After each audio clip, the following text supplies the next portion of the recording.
I stared at Blake in disbelief as he knelt before me, holding out a sparkling diamond ring. "Harper, will you make me the happiest man alive and marry me?" My heart raced, and I felt a rush of excitement mixed with nervousness. This was all happening so fast, but I couldn't deny the love I felt for him. "Blake, this is so sudden." "Yes, I will." He slipped the ring onto my finger and we embraced, garnering applause from the other patrons of the high-end restaurant. In that moment, everything seemed perfect, like a fairy tale come true. Little did I know, the fairy tale was about to take a dark turn. A few days later, Blake and I were having dinner at his parents' lavish estate, where I would officially meet his family. I had heard stories about their wealth and influence, and I couldn't help but feel a twinge of anxiety. As we sat down at the table, Blake's mother, Carolyn, fixed me with a scrutinizing gaze. "Harper, what's your highest level of education?" I shifted uncomfortably in my seat. I graduated from a community college while my mom raised me alone." Carolyn's eyes narrowed, and she turned to my mother, Jennifer, who had accompanied me. "You raised her alone?" Jennifer nodded, her posture rigid. "Yes, I'm a single mother. I've worked hard to provide for Harper." Carolyn scoffed, and before I could react, she picked up her glass of wine and flung it at Jennifer, drenching her in the deep red liquid. "Mother, what are you doing?" Blake exclaimed, but Carolyn silenced him with a wave of her hand. "This engagement is over," she declared, her voice dripping with contempt. "Harper is not a suitable match for our family."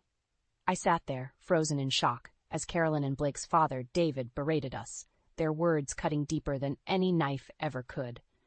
As Jennifer and I made our way out, I overheard Blake's voice from another room. "Compared to Harper, Melanie is perfect.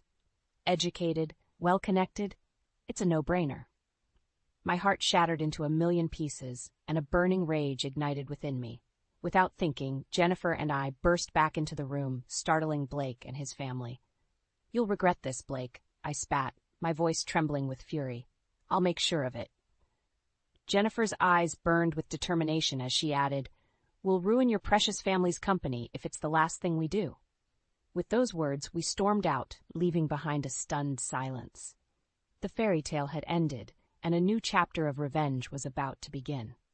The next few days were a blur of anger and humiliation.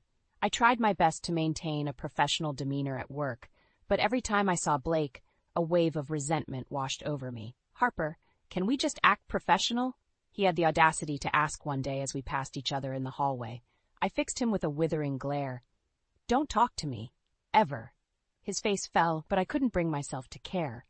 He had shattered my heart, and his family had treated my mother and me like garbage. Meanwhile, Jennifer was on a warpath, determined to bring down the Turners at any cost. "We need everything on them," she told me one evening over the phone. "Financial records, emails, anything that could be used as leverage." I nodded, though she couldn't see me. They'll never see it coming. With a newfound sense of purpose, I started paying closer attention to Blake's behavior at work. I noticed him taking frequent calls in hushed tones, disappearing for hours at a time without explanation. And then there was Melanie, the woman he had chosen over me. She would strut around the office like she owned the place, always throwing me condescending looks whenever our paths crossed. One day, as I was working late, I overheard Melanie on the phone in the break room. "Don't worry, baby. I'll take care of everything. Harper is no threat to us." My blood boiled at the smug tone in her voice. She had no idea what was coming. Over the next few weeks, Jennifer and I meticulously gathered evidence of Blake's misdeeds. Financial statements that didn't add up, emails discussing shady business deals, even recordings of him bad-mouthing his own family. "They're going to pay for what they did to us," Jennifer said, her voice laced with determination. I nodded, my jaw clenched. The Turners had made a grave mistake in underestimating us. Their perfect little world was about to come crashing down around them. With our plan set in motion, Jennifer and I decided to pay one final visit to the Turners' estate under the guise of returning Blake's engagement ring. As we pulled up to the imposing gates, my heart was pounding with a mixture of anticipation and dread. "Are you ready for this?" Jennifer asked, her expression steely. I took a deep breath and nodded. More than ready. We rang the bell, and a few moments later, the gates swung open, allowing us to proceed up the winding driveway. As we approached the front door, it opened to reveal none other than Melanie, her perfectly coiffed hair and designer outfit a stark contrast to our more modest attire. "Well, well, if it isn't the scorned ex-fiancée and her mom," she sneered, looking us up and down with disdain. Before I could respond, Carolyn's shrill voice echoed from inside. "Who is it, Melanie?" "Just some unwanted guests," Melanie called back, her lips curling into a smug smile. Carolyn appeared in the doorway, her nose turned up in distaste. "What are you doing here?" I held up the ring box, my hand trembling slightly. "I'm here to return the ring," Carolyn scoffed. "Get out of my house." But I stood my ground, feeling a surge of confidence coursing through me. "Not until you hear what I have to say." Melanie rolled her eyes. This should be good. Ignoring her jab, I pulled out my phone and hit play on the damning recordings we had gathered. Blake's voice filled the air, discussing shady business deals and misappropriation of company funds. Carolyn's face drained of color as she listened, her eyes widening in horror. "Blake, what have you done?" As if on cue, Blake himself appeared, his expression turning to one of panic when he saw us. "Harper? Mom, what's going on?" "You tell us, son." David's gruff voice came from behind him. "Care to explain these recordings?" Blake's mouth opened and closed like a fish out of water, but no words came out. Melanie, however, found her voice. "Blake, you assured me everything was above board. You lied to me." The tension in the air was palpable as the Turners turned on each other, accusations and insults flying back and forth. In the chaos, Jennifer leaned over and whispered in my ear, "Their empire is crumbling, just as we planned." I allowed myself a small smile, feeling a sense of vindication wash over me. The Turners had brought this upon themselves, and now they were reaping what they had sown. "Good riddance," I muttered, watching as Melanie stormed off, her perfect facade finally shattered. After the explosive confrontation at the Turners' estate, I expected Blake to slink away in shame, tail between his legs. Instead, he had the audacity to show up at the office the next day, acting as if nothing had happened. As I sat at my desk, trying to focus on work, I could feel his eyes boring into the back of my head. Finally, I couldn't take it anymore. "What do you want, Blake?" I hissed, whirling around to face him. He held up his hands in a placating gesture. "Harper, I know things got heated the other night, but can't we just move past it, for the sake of professionalism?" I let out a humorless laugh. "Professionalism? After everything you and your family put me through?" Blake's expression hardened.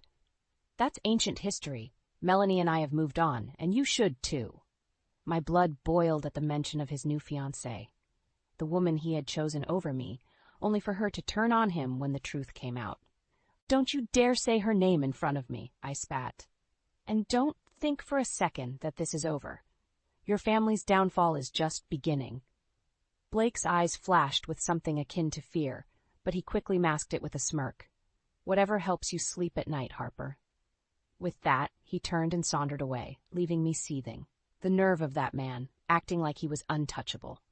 Over the next few weeks, Blake continued to pester me, sending me emails and leaving voicemails, all in the name of professionalism.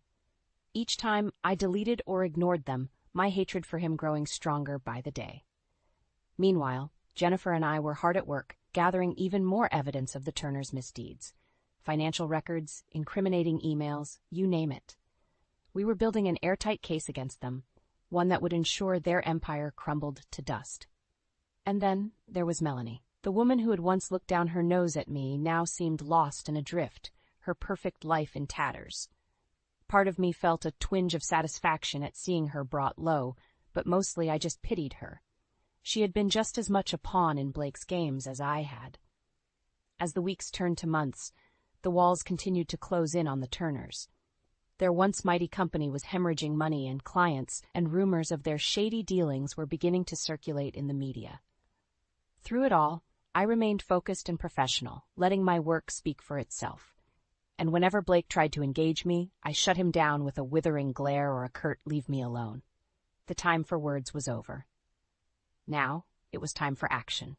And Jennifer and I were ready to deliver the final blow that would bring the Turners to their knees. As the weeks passed, my determination to bring down the Turners only grew stronger. Jennifer and I spent countless hours poring over the evidence we'd gathered, looking for any weak spots in their armor. "We need to hit them where it hurts the most," Jennifer said one evening, her brow furrowed in concentration. "Their reputation, their finances, everything." I nodded in agreement. "They'll regret the day they ever crossed us." Meanwhile, at the office, I couldn't help but notice Blake's behavior becoming increasingly erratic.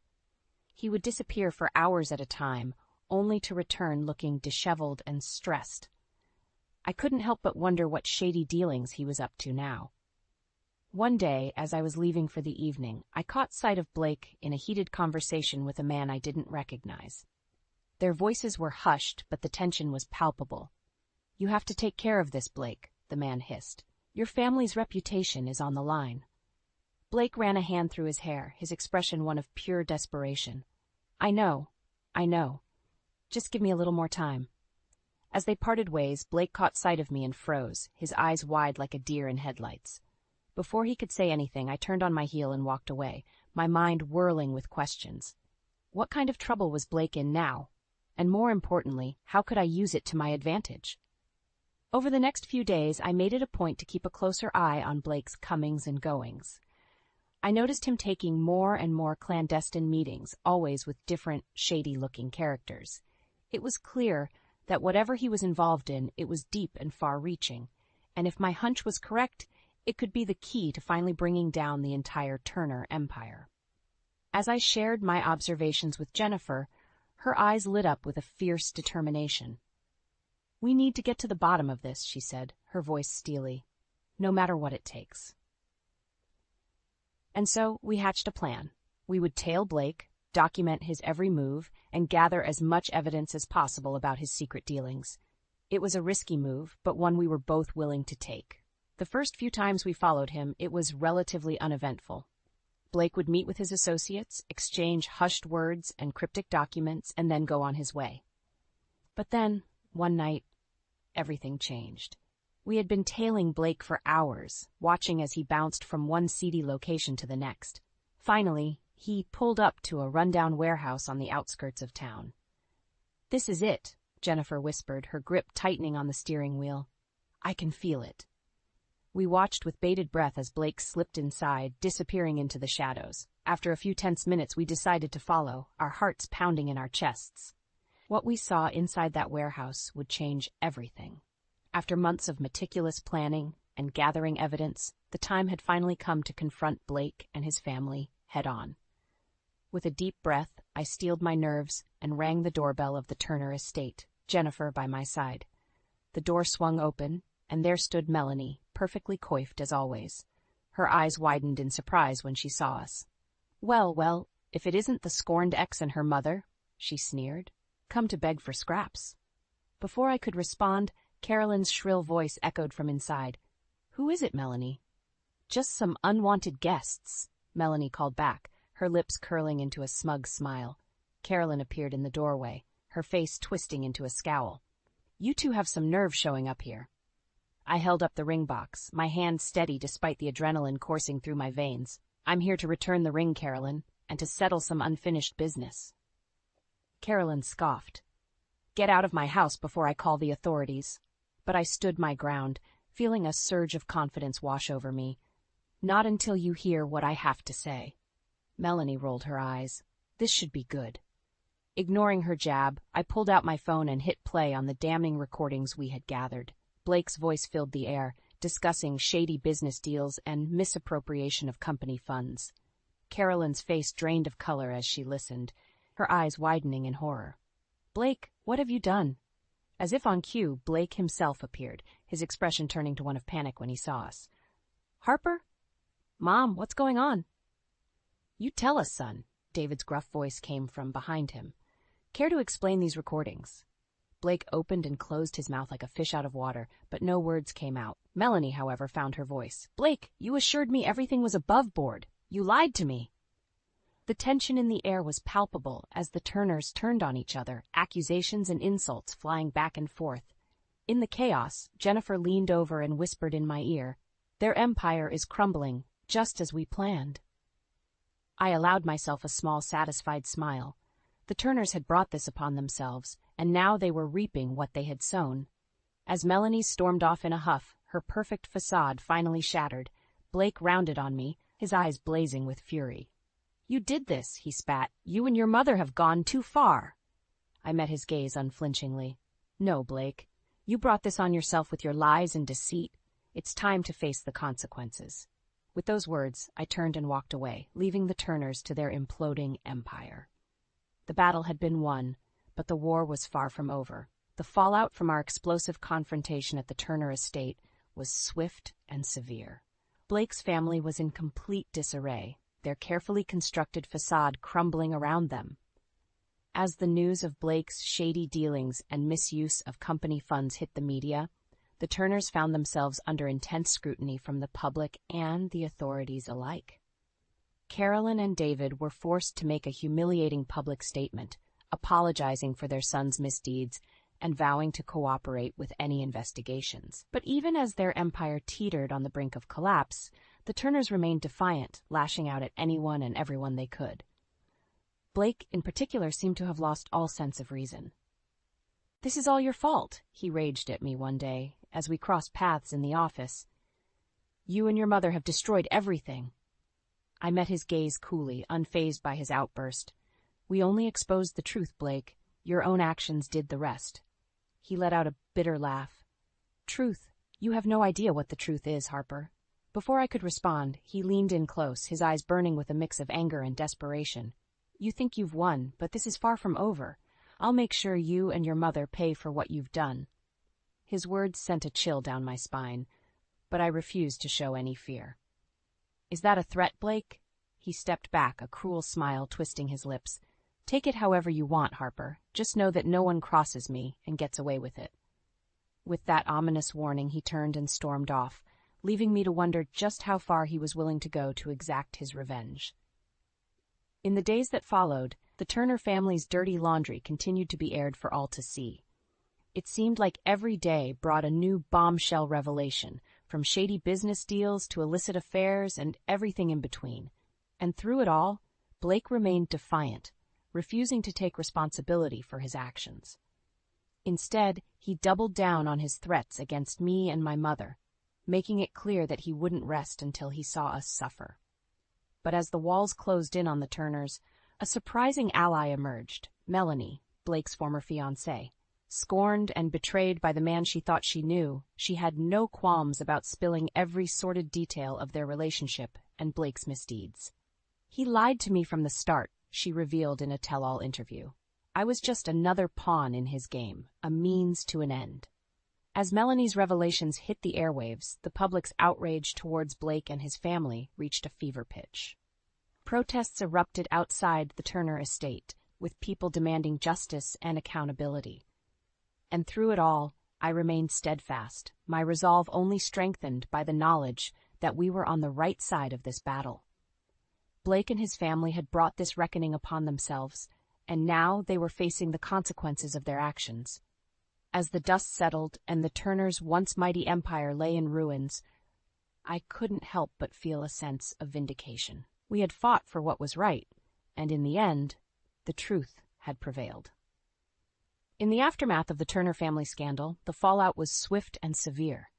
Blake's father, David, was forced to resign from his position as CEO of the company, and Carolyn found herself ostracized from the social circles she once ruled with an iron fist. As for Blake himself, he faced a slew of legal troubles, with investigations into his shady business dealings and misuse of company funds. It was a humiliating downfall for someone who had once seemed so untouchable. Through it all, I couldn't help but feel a sense of vindication. After months of meticulous planning and execution, our revenge had been achieved. The Turners' once mighty empire was in shambles, their reputation in tatters. "They got what they deserved," Jennifer said to me one evening, a satisfied smile on her face. "Their empire is crumbling, and it's all thanks to us." I nodded, feeling a weight lift off my shoulders. We had fought for justice, and in the end, the truth had prevailed. In the weeks that followed, I found myself adjusting to a new normal. The company I worked for had undergone a major restructuring in the wake of the Turner scandal, and I was transferred to a different department, far away from the toxic environment that had once surrounded Blake and his family. It was a fresh start, and one that I embraced wholeheartedly. Gone were the days of walking on eggshells and dealing with Blake's constant harassment. Instead, I was able to focus on my work and thrive in a supportive, positive environment. As for my personal life, I found myself taking a step back from the dating scene. After the betrayal I had experienced with Blake, I was wary of opening my heart too quickly. But deep down, I knew that one day, when the time was right, I would find someone who truly deserved my love and trust. In the meantime, I poured my energy into my career and my relationship with my mother. Jennifer and I had grown even closer through our shared ordeal, and we found strength in each other's support. "You're an inspiration, Harper," she told me one day, her eyes shining with pride. "You never gave up, even when the odds were stacked against us." I smiled, feeling a warmth bloom in my chest. "I couldn't have done it without you, Mom. We're a team, always." As the months passed, the Turner family scandal faded from the headlines, but the lessons I had learned would stay with me forever. I had seen firsthand the consequences of greed, deceit, and entitlement, and I vowed never to let those toxic traits take root in my own life. Instead, I focused on cultivating patience, discernment, and a strong moral compass. I knew that true happiness and fulfillment could only come from living an authentic, honest life, something that the Turners had clearly failed to grasp. And as for the future, well, the possibilities were endless. With the weight of revenge lifted from my shoulders, I felt free to pursue new opportunities and embrace whatever challenges life had in store. One thing was certain: I would never again let anyone underestimate me or treat me like a second-class citizen. The Turners had learned that lesson the hard way, and I was all the stronger for it.